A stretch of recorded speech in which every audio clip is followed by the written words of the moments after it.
We introduced this section of our series by laying out the premise that there were certain attitudes about slavery ingrained in the social world of the New Testament that would have made a direct approach to ending it impossible.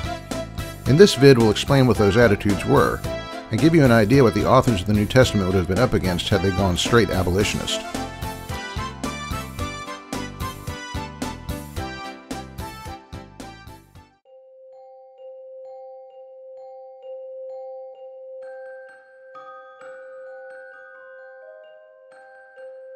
A direct attack on slavery as an institution would have been made essentially impossible, because it was assumed that the state of being a slave was a natural one.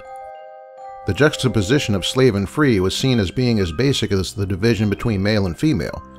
Let's have a look at what a few scholars have to say about this issue.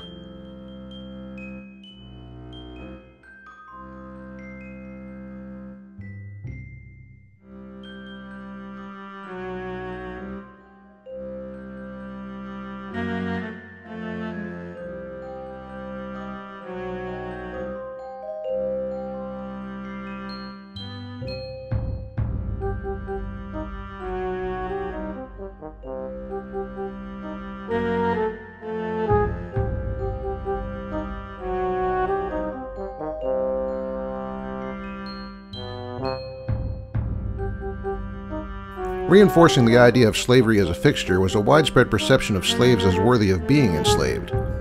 Slaves were regarded as lazy and immoral, which made it all the easier to treat them as subhumans. Here's another sampling from scholars.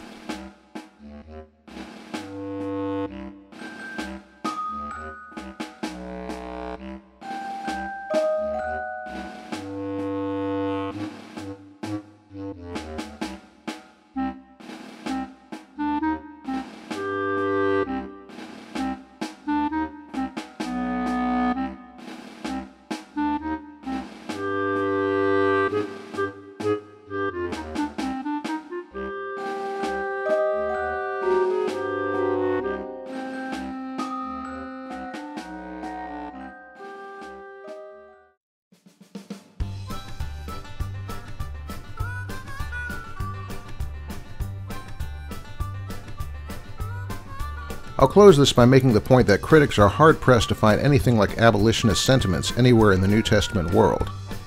One critic argued that there were a couple of Greek regions, Phocis and Locris, that were supposed to have forbidden slavery. But this claim was made in 1939 and has been more recently open to doubt. In particular, it has been argued that if there were no slaves in these regions, it may be because, as was the case in certain American territories, it wasn't economically practical. In the end, you won't find any precedent for abolition of slavery in this period, which is a sure sign that other means had to be tried to undermine that institution. We'll discuss how the New Testament did it next time.